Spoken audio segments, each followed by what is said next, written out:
All right, so this is Next War Vietnam, and I've got it on my virtual table here. This is space. It's really just two maps that you need, and one what?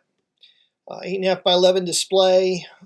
That's really all that you need to have on your tabletop. But what I thought I'd do in this video is kind of show what are the rules that are easy to miss. And so in this game, the charts, most of the charts are in the Vassal module. The only one that's not in here is the CRT. But one of the things that's new in the Vietnam game is there's a new terrain called jungle. So you got new jungle terrain down here. And one of the things that's easy to miss is that when you got these really impressive looking Chinese, brigades, 6 attack strength, 4 attack strength, but all of these guys that are mech, motorized, etc., armor and mech are going to be halved whenever they attack into jungle. So that's something that's important to remember. It's easy to forget. That's your mech units. That's the ovals with the X's through them. For those of you that don't know your NATO symbols well, those guys are going to be halved when they are attacking into the jungle. So watch out for that. That is an easy rule to miss. Another rule that's easy to miss is the underlying terrain of a lot of this jungle is going to be the rough terrain.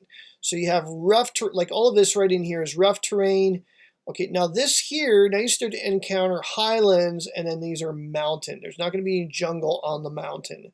So you do have highland jungle and jungle on rough. Now on the CRT, unlike what they've done with woods, where they have rough woods, highlands, highland woods, they haven't done that with jungle. Jungle's just a feature that they've added to the system. And so there's going to be places where you're going to want to look at the underlying terrain. So let me pull up another chart here, show you what I mean by this. When you pull up the, let's see, let's find the strike chart. Hang on, it's the other way. Let's see, it's on this one. Nope. Here it is, advanced strike table. All right, so when you're doing like a strike, whether it's with your Scud missiles, cruise missiles, etc., when you go to do a strike, what you got to look for is you got to look at the underlying terrain. So you got the row for flat and marsh, the row for rough woods, flat woods, and so forth. There's no flat woods, there's no woods in this game. So you got to look for, the underlying terrain. So the underlying terrain on here is really what you want to pay attention to. And there's a few anomalies, like this entire hex here I would consider to be rough, even though you can't actually see any rough underneath the canopy, as it were. It probably is not going to matter in the game, but pay attention to little things like that. It's easy to miss. There's no reference to jungle on this thing, so this is where the underlying terrain is something that you really want to pay attention to. So watch out for that when you're doing strikes. Another thing that can happen, it's kind of the same thing on raids too. Yeah, raids are going to be similar but different. Notice on the raids, there's a row for any jungle. So if you're doing an operation, say, against this HQ, the 81 Guards Army HQ, let's say I want to do a soft team. Let's assign maybe some seals to that. So I'll drag them from the available here. I'm just kind of I've modified the Vassal module on my end so I can put counters on hex sides and just kind of offset the stack. I find that to be more useful than the published module. It's an easy fix to make. Anyways, so I put a soft team on here. We're gonna do a raid on that HQ. Well, on the table here, so I'm looking at the type of terrain. It's not flat. It's rough. It would be easy to see this and stop and go, oh, okay, we're gonna target here. But wait a second. Any jungle, that's going to trump the underlying terrain. So pay attention to that. So we would actually use this column instead of this column. That's a 2-column difference. So make sure you watch out for little things like that. So along those lines, I don't have the chart to show you. It's kind of the same thing on the CRT. I don't have it on display here, okay, because it's not in print. It comes with the game. It's, they're not going to give you everything in digital format here, so I don't have it to show you. But if you were to look at the combat results table, you have something very similar to the Special Forces table, where you've got the type of terrain on the upper left-hand corner. It's going to say flat or woods. That's going to be the top row. Then rough woods, marsh, paddy. That's going to be the next row. Then highlands, any jungle, highlands, woods. Oh, wait. It says any jungle? Yeah, so you want to pay attention to that. So the third row down is the row you're always going to use whenever you're doing any kind of combat in these jungle hexes. These are mistakes I found it was really easy for me to make on my first few combats, and by the time I caught it, things had gone too far. I couldn't really go back and fix things. So watch out for those kind of mistakes. Another thing that's easy to mix up and forget how to do involves the naval side of things. So we'll just open up this display here. On the naval side of things, the mistake I find that's easiest to do is to forget that whenever you're going to move into an enemy-controlled location or a location that has enemy ships already, or if you're leaving a location that's enemy-controlled or has ships already, you have to roll on a table for success. So you can't just take your ships and move them out of port. You can't just do that. You actually have to figure out, okay, who's going to move all together, and then you got to open up the tables, and then you got to find that chart. It's actually on the standard charts. On the back side of the standard charts, you see the contested sea movement, and you got to dice for it. And this is where air supremacy can play into things. The submarine level, the ASW level can play into things. This is where the non-allied player can expend cruise missiles. When you do it in a location that's marked with the cruise missile symbol, you can expend those cruise missiles. Now, that's another rule I'll get to in just a second that's easy to miss. So watch out for movement, naval movement, that it's not automatic. In fact, in this game, it's going to be more often than not, it's going to be a contested one that you got to dice for. Remember that you can engage in sea-to-sea, ship-to-ship combat during your combat phases, and it happens for both sides. So anytime there's a combat phase, for any reason, ships that are in the same box, so if they're both in the Spratly Islands like this, these ships can be shooting at each other.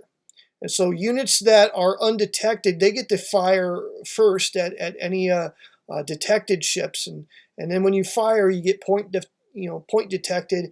And so pay attention to those rules. You're going to find those in the advanced game rules. I think it's probably about 3/4 through the rule book. So watch out for that. That's an easy thing to miss, is it's not just the active player that can engage in that ship-to-ship combat and inflict strikes on one another.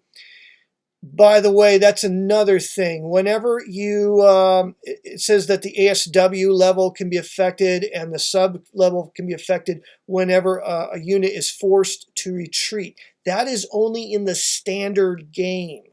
So in the advanced game, you're not going to play that rule. You can, of course, retreat, but that's not going to affect that table.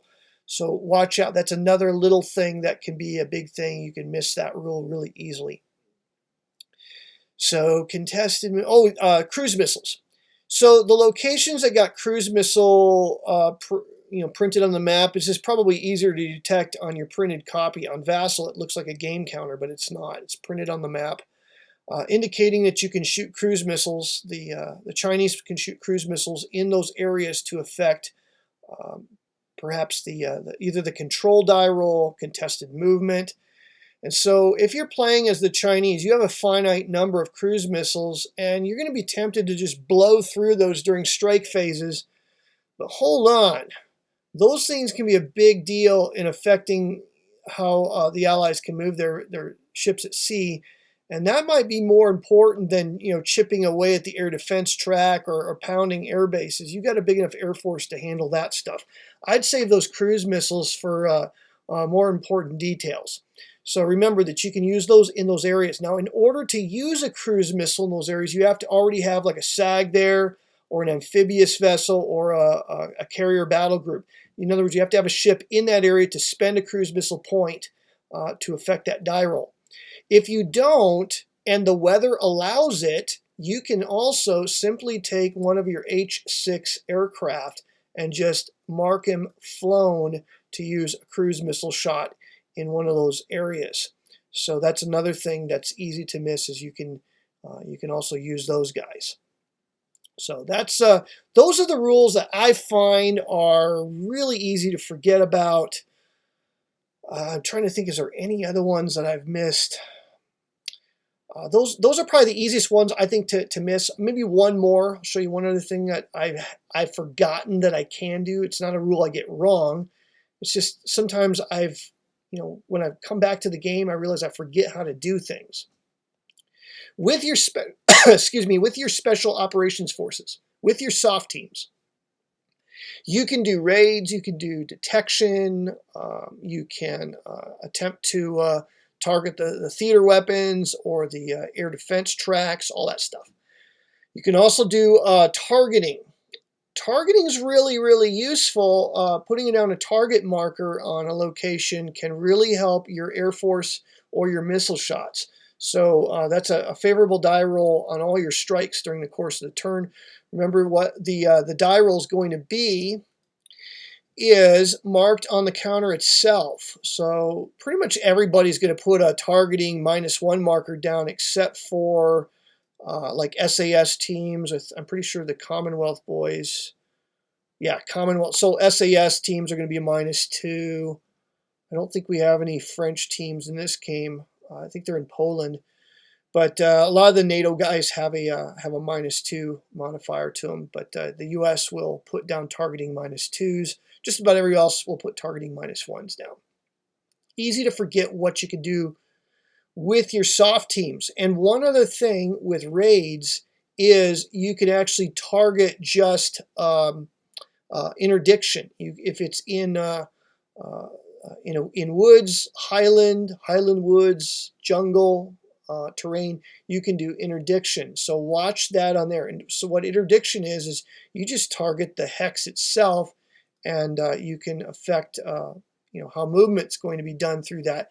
You can really attack, like if the Vietnamese started pounding away at this road here, they could really make it difficult on the Chinese. If you can cut the supply link between this depot here and the forward units, that could be a really big deal. Put a bunch of guys out of supply. You might not isolate them. I mean, they're not necessarily going to surrender, but their combat effectiveness is going to be, curtailed for an entire turn. That's a big deal in this game because you get multiple movement and combat phases every turn. So using your soft teams to maybe hit those jungle roads, and that might be something worthwhile to think about, and it would be easy to forget in this particular game. So I'm Joel Toppin. This is Next War Vietnam. It's it is the newest in the Next War series. Great series of games. All of them are a little bit different from one another, and I just thought I'd do just a quick video on rules that are easy to miss, to forget. And so there you go. You know what? One more. Show you another one that's easy to forget. What can I do with my cruise missiles and my ballistic missiles? So this is easy to forget. Your ballistic missiles can be used against installations. That means airfields, air bases, and ports. You can, airfields are separate from installations. We're talking ports, strategic weapons, that kind of thing. So you can use them on those. You can use it on detected supply depots and detected HQs.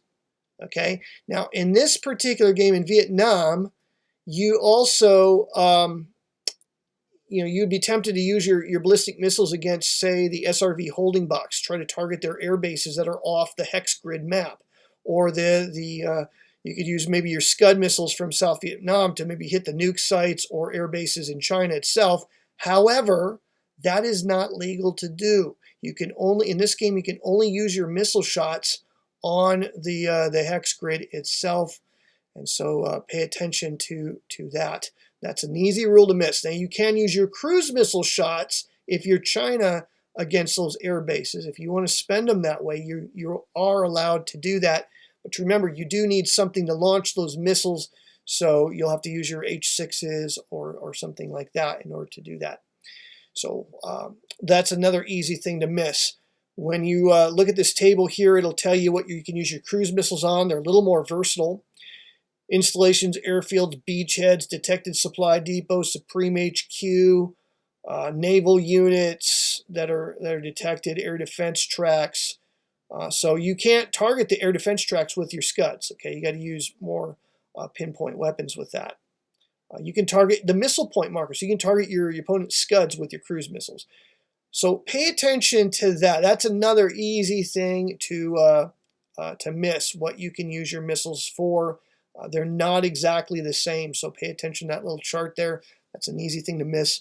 Your HQs, another thing about them is they can target detected units. So when you want to use your HQs to do a strike, they're not the same as missiles or cruise missiles. So make sure you watch for those distinctions. And maybe one last thing, remember you can flip your amphibious units. Look, if you're not going to do any amphibious landings with your Vietnamese Marines, you're probably going to have better uses for them than to try to land on the Spratlys, right? So it might be worth your while to take your amphibious unit and flip it over if you can. Okay, I take that back. The amphibious unit for the Vietnamese cannot be flipped, but some of these guys you can't. So if you don't have access to Marines, because I know the U.S. begins with a amphibious unit that has no Marines if you've intervened at the at level 2 instead of level 3. And so what I've done is I've gone ahead and started off with him as an amphibious unit. Come on, it's on this side. And then what I went ahead and did, since I didn't have any Marines to use, I just turned him into a SAG. He's much more effective and useful as a SAG if I don't have any Marines to use. And later on, I got an amphibious unit and Marines because the involvement of the U.S. had increased enough to use Marines. So I'll keep him as an amphibious unit, bring those Marines in. Maybe we'll use them to contest the Paracels or the Spratlys, and see if we can't do something about that Chinese occupation. So there you go. Rules that are easy to miss. I'm Joe Tappan. Hope you enjoyed the video. And we'll do some more of these probably as we go. And show you a little bit more about this game system. It's a great game system. Highly recommend it.